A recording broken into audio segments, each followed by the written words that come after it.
Hey everybody, it's Nick with another episode of ARC TV. We're joined today with Eddie Dunahoo. Eddie is a residential coordinator here at Carpenter's Village.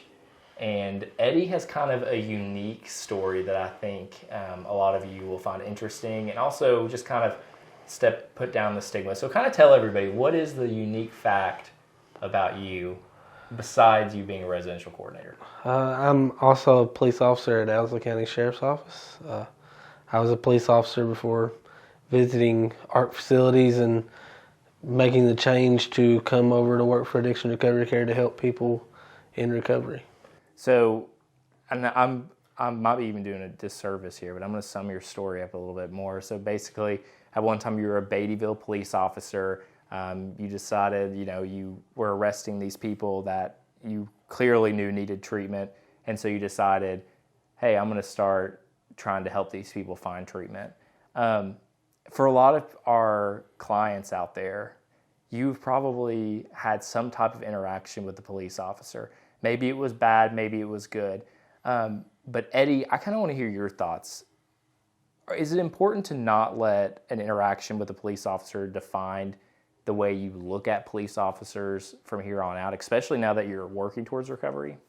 Yeah, I think that everyone needs to look at the police officer as someone that wants to help them. Most of these guys, when they're in addiction, would obviously try to veer from police officers at all costs. But now that you're in recovery, I think it's huge that you think of them as someone that you can always come to for help, no matter what that may be. Do you feel like the culture of policing is kind of changing more towards helping people find recovery and trying to stop the disease? Yeah, I do. The culture of policing's changed a ton since I've been in police work, and recovery and addiction treatment is becoming more and more prominent, and the way to go about things, instead of putting someone in jail, if you can get them help, it seems to solve the problem long term.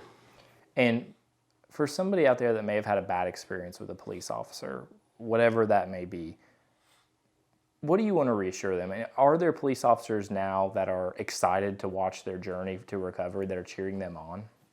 Yeah, I think it's important for them to know that there is someone that looks forward to seeing those stories and hearing those stories of these people getting sober, getting jobs, and being successful people in our communities. The police officers there's not all bad police officers, and most of us want to see these people succeed.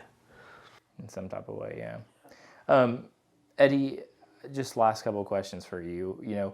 For somebody out there who maybe will get out into the real world where they are living their life in recovery, what, as a police officer, I'm sure that makes you happy. What do you want to say to our clients that are right now trying to work towards that goal?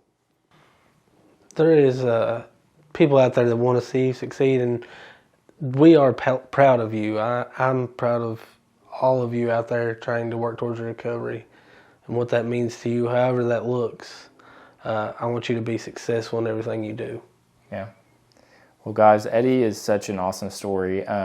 Eddie also, we've shot other stories with Eddie before, and he's just a fantastic guy. And even here at Carpenter's Village, you get the feeling that, some of these guys would normally run from police, and now it's weird. They're like running towards you, That's got to be a good feeling, right? Yeah, it's an amazing feeling to see these guys and to have these relationships with these guys that, they want to come talk to me whenever they're having an issue or having a bad day. They want to come talk to me and us work through that to better their lives. Yeah. It's a super great feeling. That's awesome. Well, guys, we'll see you next time on another episode of ARC TV.